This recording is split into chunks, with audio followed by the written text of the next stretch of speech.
Hey, Quench crew, it's Jice here.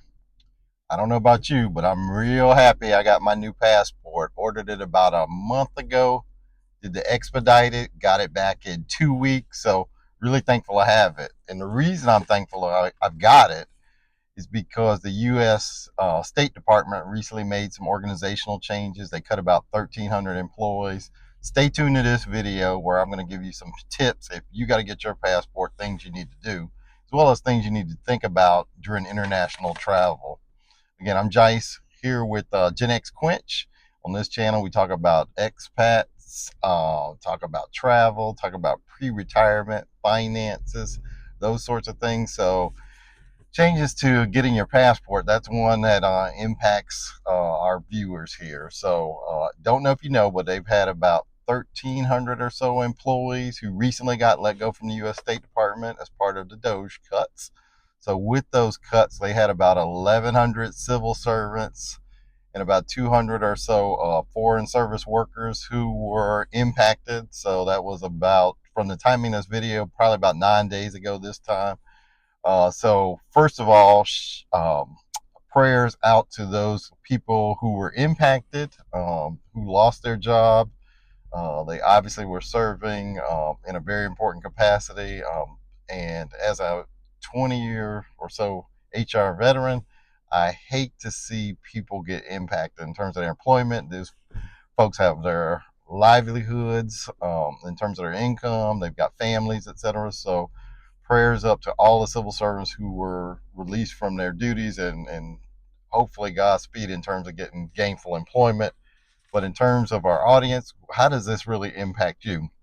Well, like I said, there are a few potential impacts. Lower turnaround time on your passports. And if you're within that, I would say, year of expiry date for your passport, I'd say go ahead and apply now.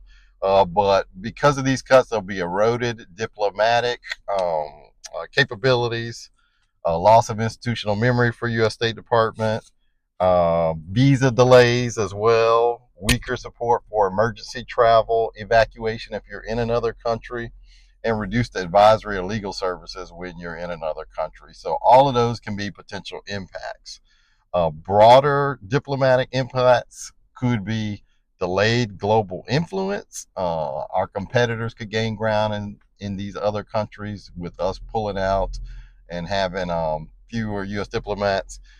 And there could be some contractual legal concerns as well with these layoffs. So, but here's what you came for. It's what are the tips that you as an American who you've either not gotten your first passport or you're in the renewal process, need to get your passport renewed. What are things you need to think about before an international trip, and how can you best mitigate this risk? Well, there are about 6 different tips. First one's apply early. So like I said, if you're within a year out, I would say go ahead and apply.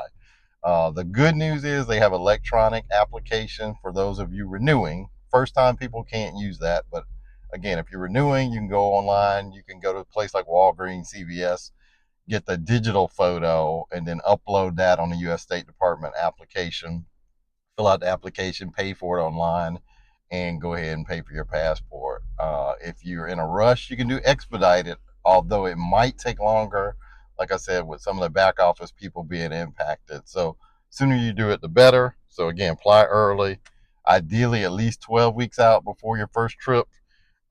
If you're in a rush, you can also pay, or talked about pay expedited service. You can pay the U.S. State Department the expedited fee. I think I want to say I did that. I think the normal standard passport is like, let's say 120. I think it's an extra $60 if you want to expedite it, which is how I got mine within 2 weeks. But that was before the U.S. State Department made their cuts. They also have external companies that can rush passports, and it's a little more expensive than the $180 fee, but those are an option. And you can go online and Google those expedited state and local expedited rushing agencies that can do that for you. You can also prep your documents thoroughly. So any documents like your application, if you're doing a first time person, make sure you've got your birth certificate, whatever those documents are. Make sure you have all of that and you send it in correctly the first time, again, make sure your application is filled out appropriately, um, so they don't have to send it back or reject it for any reason, because that's going to obviously increase delays. You also want to, I would say, plan emergency coverage. Get travel insurance, so that way if something goes wrong, you can cancel. You don't get your passport before your trip, you can cancel the trip and get a refund with the insurance there. And then stay flexible. Make sure you book refundable trips and accommodation. So that way, again, if you don't get your passport in time, you can pivot. Cancel that trip, rebook it after you get your passport, and go from there. So I hope these tips are helpful. But thanks for rocking with us. Thanks for watching Gen X Quench. If you've first time watching, hey, think about subscribing. Also, like, share, leave a comment. But I don't know if any of you have tried to get your passport yet, but leave comments if you're watching this in the future. Leave comments in terms of how long it's taking now that the U.S. State Department has cut their staff. But again, share, like, share, subscribe. Have a great day.